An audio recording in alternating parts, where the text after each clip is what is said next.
PR vote passes Parliament.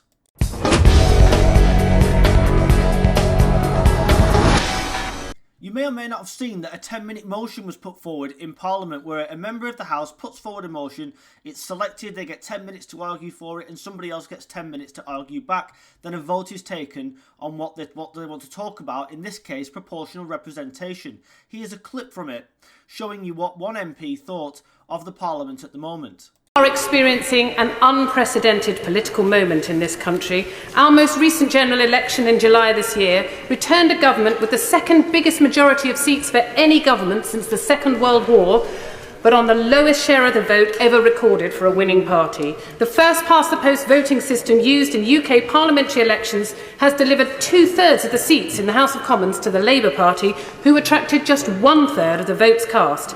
Thanks to first-past-the-post, nearly 60% of people who voted in the general election in July are not represented in Parliament by the candidate that they voted for.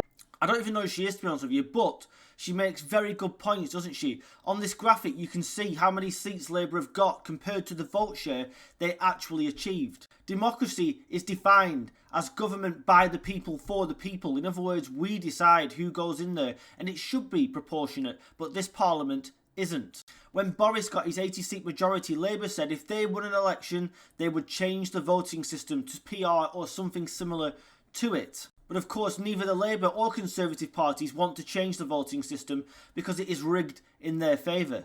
The vote passed by 138 to 136, so it's not very much. Most people didn't even attend the vote. But this is something that should be discussed. We do have an extremely disproportionate Parliament. As a result of people not going out to vote, we have a government that nobody wants. Even the most hardcore of Labour supporters are turning on these bunch of shithouses who have no idea what they're doing and had no plans in place for what they were going to do if they won an election. The problem, of course, with PR itself is that you end up with coalitions who never get on, people from different political persuasions, and then nothing tends to get done. But there are alternative systems, and they need to be looked at because this Parliament is an absolute disgrace.